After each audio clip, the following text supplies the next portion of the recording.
केटी प्रवाह चैनल आपका स्वागत करता है। दोस्तों, जैसा कि मैंने आपको पिछले वीडियो में यह बताया था कि प्राचीन भारतीय इतिहास के अंतर्गत हम आपको 16 महाजनपद के विषय में बताने जा रहे हैं, जो कि 16 महाजनपद बहुत महत्वपूर्ण टॉपिक है, जिसमें मैंने आपको काशी महाजनपद के बारे में और कौशल के विषय में थोड़ी सी जानकारी आपको दे दी थी। थोड़ी क्या, ज़्यादा ही दे दी थी और थोड़ा सा रह गया है। और काशी महाजनपद के बारे में मैंने आपको संपूर्ण जानकारी लगभग दे दी है। उस पर रिलेटेड जो सवाल आएंगे वो आपको कर लेना है, वो आप कर लेंगे। और हम आपको ये बता दें कि 16 महाजनपद एक महत्वपूर्ण भाग है। 16 महाजनपद अंगुत्तर निकाय में इसका वर्णन किया गया है और यही जो है प्रामाणिक है, यही अंतिम रूप से प्रामाणिक है। और दोस्तों, जिसमें आपका काशी महाजनपद हो गया। और कौशल के विषय में थोड़ा सा हम ये बताना चाहते हैं कि कौशल महाजनपद का जो फैलाव था वो वर्तमान में फैजाबाद मंडल तो है ही। आपको ये ध्यान रखना है कि नेपाल उत्तर साइड में नेपाल है, और नीचे आप जब आएंगे दक्षिण में तो सई नदी है। यानी आपका जो कौशल का फैलाव है, उत्तर में आपका नेपाल और दक्षिण में सई नदी और पश्चिम में पांचाल और पूर्व में गंडक नदी। ठीक है, ये आपका कौशल महाजनपद का फैलाव था। अब दोस्तों, हम आपको एक और महत्वपूर्ण बिंदु बता देते हैं कि जो काशी महाजनपद है, इसने अंग महाजनपद, कौशल महाजनपद और जो है इसके साथ साथ मगध महाजनपद, यानी कि काशी ने जो है काशी महाजनपद ने किस पर अधिकार कर लिया था? काशी महाजनपद ने अधिकार कर लिया था अंग कौशल और मगध। ठीक है, तो काशी महाजनपद ने अंग कौशल और मगध महाजनपद पर अधिकार कर लिया था। और इस बात का वर्णन किस बुक में है, वो बुक का नाम आपसे पूछता है। उस बुक का नाम आप नोट कर लीजिए। उस बुक का नाम है सोन नंद जातक। हम आपको लिख के बता दे रहे हैं, उस बुक का नाम है सोन नंद जातक। सोन नंद जातक।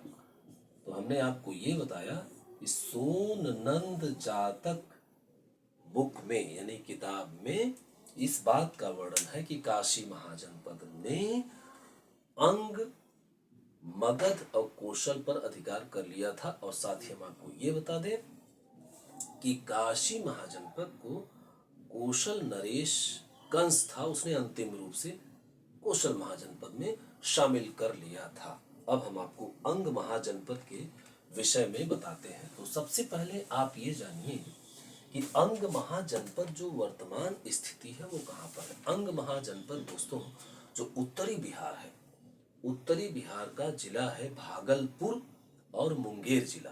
तो उत्तरी बिहार का जो भागलपुर और मुंगेर जिला है, उसी जगह पर ये जो अंग महाजनपद है स्थित था।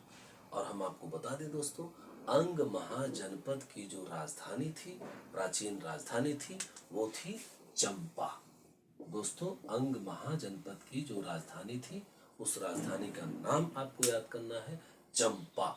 और इस पर एक खास सवाल जो आता है, हम आपको बता दें कि ये आता है कि आखिर जो चंपा प्राचीन राजधानी अंग महाजनपद की है, यानी कि थी, वो महाभारत और पुराण के अकॉर्डिंग, मतलब अकॉर्डिंग टू महाभारत एंड पुराण, यानी कि महाभारत और पुराण में चंपा राजधानी का नाम क्या उल्लेख है, क्या नाम है उसका?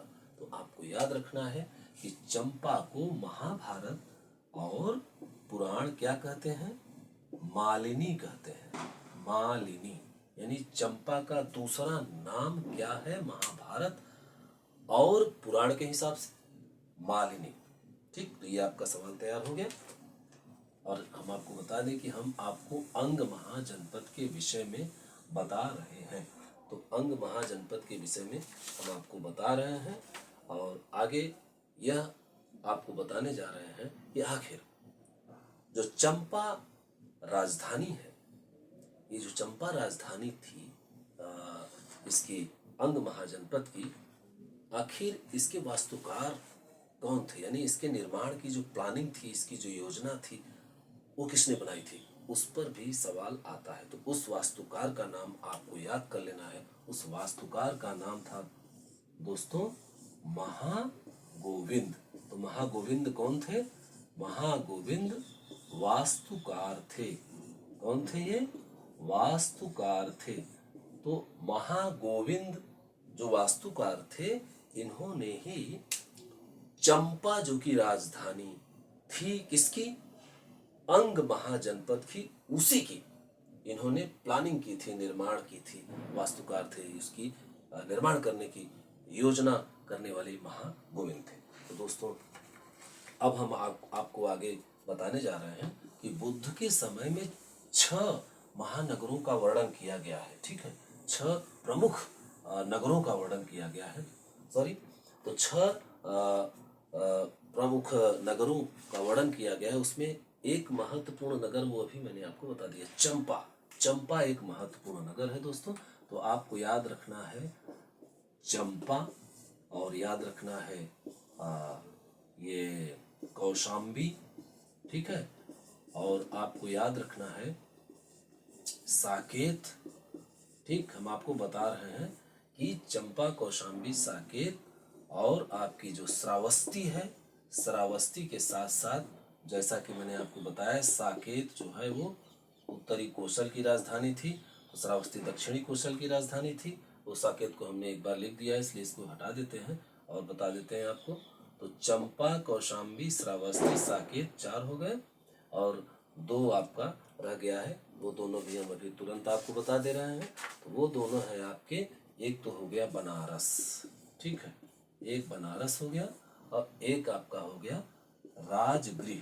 ठीक है, तो राजगृह फिर से आपको हम मेमोराइज करा दें कि हमने आपको बताया कि चंपा, कौशाम्बी, बनारस, श्रावस्ती, साकेत और राजगृह बुद्ध काल के 6 प्रमुख नगर थे। और इन 6 प्रमुख नगरों का किस किताब में वर्णन किया गया, यह भी सवाल आपके एग्जाम में आता है और पूछा जाएगा। उस किताब का नाम आप नोट कर लीजिए, महापरिनिर्वाण सूत्र। महापरिनिर्वाण सूत्र। फिर से हम आपको मेमोराइज करा दें, याद करा दें कि बुद्ध काल में 6 प्रमुख महानगरों का नाम किस किताब में वर्णन किया गया है। तो उस किताब का नाम आपके सवाल में आता है एमसीक्यू के रूप में। तो महापरिनिर्वाण सूत्र उस किताब का नाम है दोस्तों। और चंपा, कौशाम्बी, बनारस, श्रावस्ती, साकेत, राजगृह, इन 6 नगरों का उसमें वर्णन किया गया है। दोस्तों हम आपको बता दें कि चंपा चंपा चंपा एक राजधानी अंग महाजनपद की, कौशाम्बी, बनारस ये नगर थे प्रमुख, श्रावस्ती जैसा कि मैंने आपको बताया कि श्रावस्ती दक्षिणी कौशल की राजधानी थी, और साकेत भी आपका उत्तरी कौशल की राजधानी थी। और राजगृह जो मैं आपको अभी बताने वाला हूँ दोस्तों, राजगृह को हम गिरिब्रज के नाम से भी जानते हैं। राजगृह को हम गिरिब्रज के नाम से भी जानते हैं। तो हम आपको बता दें, हम आपको चौथा महाजनपद के विषय में बताने जा रहे हैं। चौथा महाजनपद बहुत ही महत्वपूर्ण महाजनपद है, जिसका नाम है मगध। यही मगध है जो आगे चल करके जिसका इतिहास हमारे देश का इतिहास बना दोस्तों। तो मगध महाजनपद की जो सबसे पहले आप जानिए उसकी वर्तमान स्थिति। तो मगध महाजनपद आपकी दक्षिणी बिहार में स्थित है। कहाँ पे? दक्षिणी बिहार में। और आपको 2 जिला याद करना है, पटना और गया। पटना और गया। तो पटना जिला और गया जिला जो कि दक्षिणी बिहार में स्थित है, इसी जगह पर यानी पटना गया और पटना गया दक्षिणी बिहार में आपका महाजनपद मगध 16 महाजनपदों में से एक महाजनपद के रूप में सिचुएटेड था, स्थित था दोस्तों। ठीक है, तो हम आपको अब बता रहे हैं कि इस मगध महाजनपद की आखिर राजधानी क्या थी। तो इस मगध महाजनपद की जो राजधानी थी दोस्तों, वह थी राजगृह। क्या थी? राजगृह, जिसको एक अन्य नाम से भी हम जानते हैं, जिसका नाम है गिरिब्रज। और दोस्तों ये जो राजगृह है ये 5 पहाड़ियों पर स्थित है। ये जो राजगृह है ये 5 पहाड़ियों पर बिहार में स्थित है। तो राजगृह गिरिब्रज के नाम से जाना जाता है। और हम आपको ये बता दें दोस्तों कि जो अंग का एक राजा था, अंग का राजा था ब्रह्मदत्त। तो ब्रह्मदत्त पहले जो है वो मगध का राजा भट्टिय था, उसको पराजित कर दिया।